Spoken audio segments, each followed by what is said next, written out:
Halo Sobat Mania, kembali lagi di BRC Official, ada kabar menarik nih mengenai PSM Makassar, sebenarnya punya hal bagus, dalam urusan mencetak gol. Hanya saja, kontribusi gol mereka, juga banyak disumbang oleh pemain bertahan. Artinya, selain catatan imbang yang dominan, PSM sebenarnya butuh kreativitas di lapangan tengah. Sebab, sepeninggal Wiljan Pluim, nyaris belum ada pemain yang bisa menggantikan posisinya sebagai kreator serangan.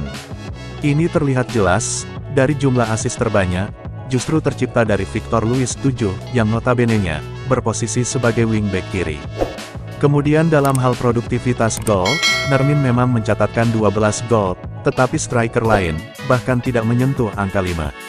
Aloisio Neto mengemas 6 gol, dan Yuran Fernandes 4 gol. Dalam hal menciptakan peluang, Victor Luis mencatatkan 7 assist, dan Yuran 4, sama dengan Daisuke Sakai dan Ricky Pratama. Syamsuddin Umar menilai, gol bisa lahir jika peluang tercipta, sekecil apapun itu. Sehingga, kreativitas memang layak dihadirkan, dalam setiap pertandingan. Kata dia, itu akan lebih baik, jika dilakukan secara kolektif, bukan individual.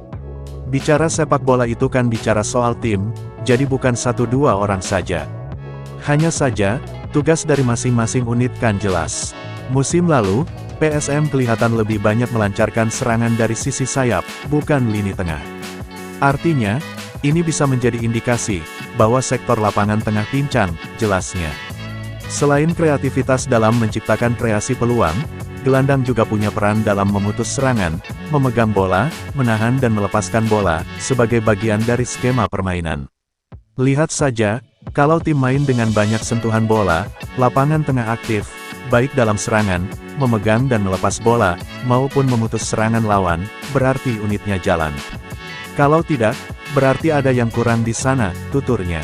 Kemudian di lini serang, PSM tidak punya lagi daya gedor yang kuat, jika tidak ada bomber yang tajam. Jika musim sebelumnya ada Ramadan Sananta, dan musim lalu ada Nermin Haljeta, musim depan tentu masih tanda tanya. Terlebih lagi, belum ada striker yang bertipikal seperti Ilija Spasojevic, Christian Gonzalez, atau yang mirip dengan Andi Odang. Stok yang ada juga hanya menyisakan Ricky Pratama dan Balotelli.